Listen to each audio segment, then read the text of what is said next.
E os problemas climáticos afetaram o desempenho da agropecuária e impediram melhores resultados do setor no segundo trimestre deste ano.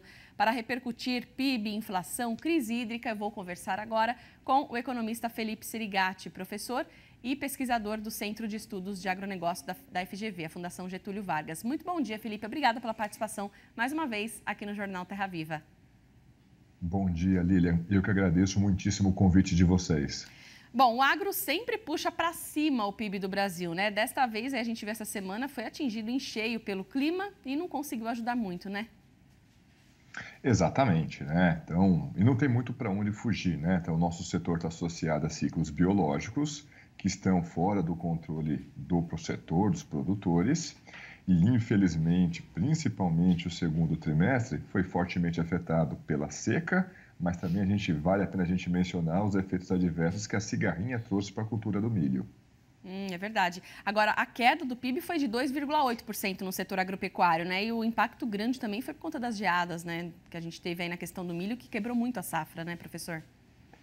Então, certamente vai ter um pouco disso, mas eu acho que a fração mais relevante das geadas vai ficar para o terceiro trimestre, tá? Porque o grosso das geadas, como aconteceram ao longo do mês de julho, ainda não foram contabilizados no PIB do segundo trimestre. Ou seja, podemos esperar mais queda então por aí, né? Porque não só o milho, tem a questão do café, a cana, que também foram fortemente impactados, inclusive no caso da cana, mexendo muito com o preço dos combustíveis, né? Exatamente. E, aliás, Lilian, adorei a forma como você colocou, porque na imprensa eu acabei encontrando vários comentários dizendo, olha, que uma parte dessa contração do segundo trimestre era devida à bianualidade do café. Sem dúvida alguma, a bianualidade do café, então a gente está operando no ano em que a produtividade do café é mais fraca, afetaria esse número. Só que nesse 2,8, como já é a série com ajuste sazonal do IBGE, e essa bianualidade do café é um fator fixo, é um fator regular, os modelos de ajuste sazonal do IBGE já incorporam isso, já fazem esse controle. Ou seja, essa contração que a gente viu foi justamente os efeitos da crise climática.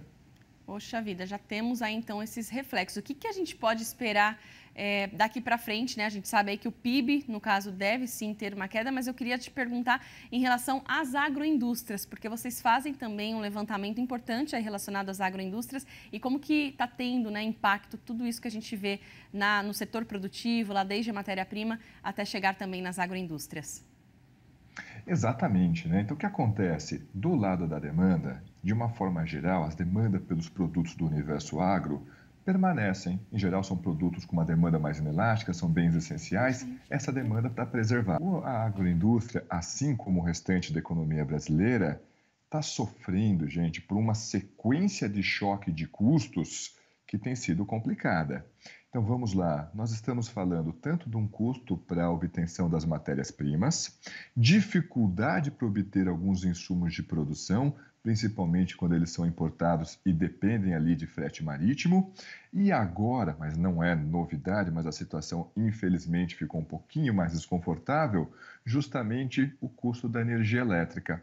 Todo esse arranjo tem feito com que a produção industrial e, naturalmente, a produção agroindustrial também sofresse.